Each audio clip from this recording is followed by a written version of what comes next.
Un échec à 35e € pour le PSG, en pleine galère, un attaquant du PSG annonce du lourd. Salut, bienvenue sur la chaîne d'actualité du PSG. Nous sommes très ravis de votre précieuse présence parmi nous, abonnez-vous à la chaîne pour rester informé, sans ajouter plus, recevons les nouvelles.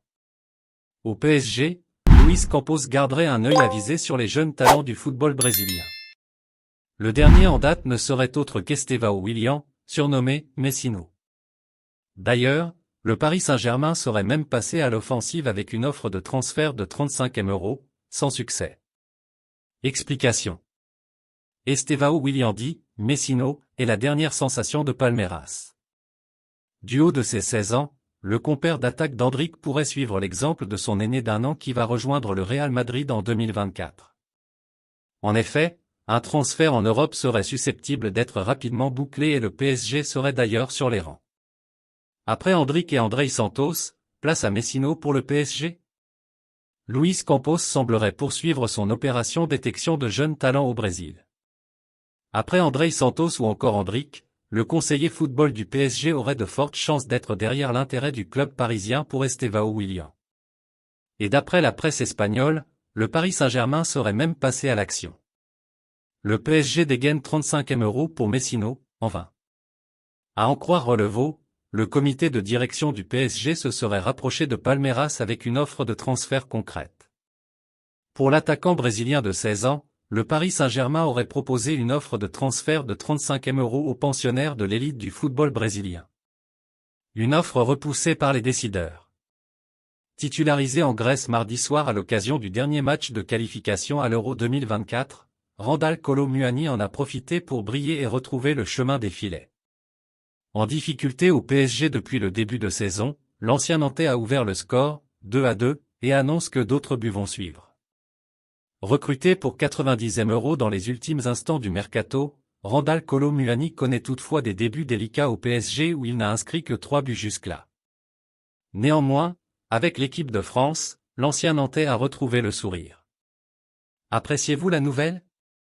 Laissez votre like pour aider la chaîne. Kolo Muani retrouve le chemin des filets. En effet, mardi soir, Randal Kolo Muani était aligné d'entrée par Didier Deschamps dans le couloir droit et a ouvert le score pour les Bleus, tenus en échec en Grèce, 2-2. Et après le match, l'attaquant du PSG n'a pas manqué d'afficher son soulagement, tout en annonçant que cela devrait amener d'autres buts. J'espère que ça va en appeler d'autres, ce but, ça fait du bien pour la confiance. Ça fait un moment que je n'avais plus marqué en équipe de France, je l'attendais et j'espère que ça va en appeler d'autres. L'objectif pour moi c'était de reprendre du plaisir sur le terrain, rejouer, ça m'avait manqué quand même, sourire. Avoir un peu plus le ballon, prendre confiance. C'était une question d'automatisme, confiait Randal Kolo Muani en zone mixte. Mourinho balance sur son avenir, annonce imminente. José Mourinho devrait quitter la Roma à la prochaine intersaison si sa situation contractuelle restait inchangée. The Special One garderait le PSG dans un coin de sa tête et a jeté un froid sur son avenir à Rome en parallèle.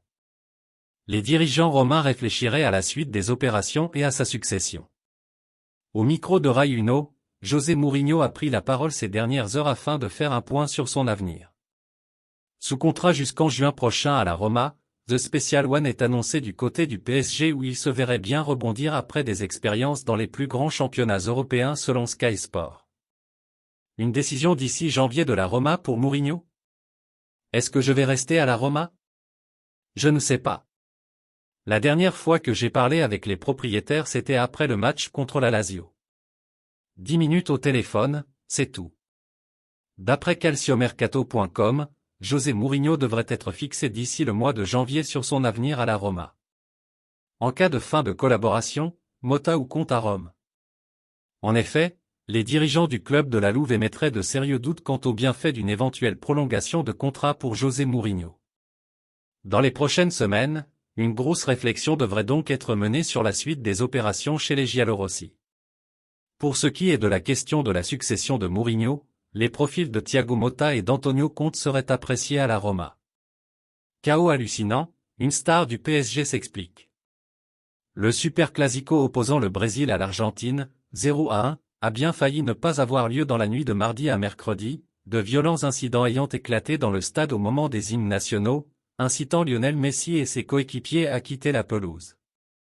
Venu en tribune pour tenter d'apaiser la situation, Marquinhos est revenu sur cette soirée particulière. Scène de chaos au Maracanã. Alors que les supporters de l'Argentine avaient été placés parmi ceux du Brésil, des bagarres ont éclaté dans la nuit de mardi à mercredi, provoquant l'intervention musclée de la police auriverde. Furieux, Lionel Messi et ses coéquipiers ont regagné les vestiaires après s'être rapprochés des tribunes pour tenter de calmer la situation. Les champions du monde ont finalement accepté de revenir, le coup d'envoi ayant été donné avec une trentaine de minutes de retard. Je voulais calmer les esprits, interrogé par l'équipe en zone mixte, Marquinhos, qui est lui aussi intervenu pour jouer les médiateurs, a évoqué cette soirée tendue, tandis que son équipe s'est finalement inclinée contre les Argentins, 0-1. Oui, je voulais calmer les esprits pour qu'on puisse commencer à jouer. Il le fallait pour éviter que la situation empire, confie le capitaine du PSG. Affronter l'Argentine au Maracanã, c'est toujours spécial. On voulait faire un bon match face à notre grand rival, pour retrouver un peu de sérénité, après 2 défaites, contre l'Uruguay et la Colombie. Malheureusement, il nous manque un peu de confiance.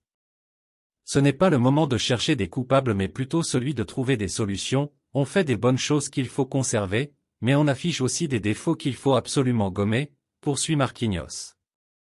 En face, il y avait une équipe qui sait gérer ce genre de match. Ils ont su profiter d'un ballon arrêté pour nous punir. C'est dur. On n'a pas concrétisé et ça ne pardonne pas. Ce n'est pas le moment de chercher des coupables mais plutôt celui de trouver des solutions. Ça passe par le travail, c'est ce qu'on fait et qu'on va continuer de faire. Que pensez-vous de cette nouvelle? Donnez votre avis dans les commentaires. Restez à l'écoute, car je reviendrai et apportera plus de nouvelles de votre équipe. Abonnez-vous pour ne rien manquer.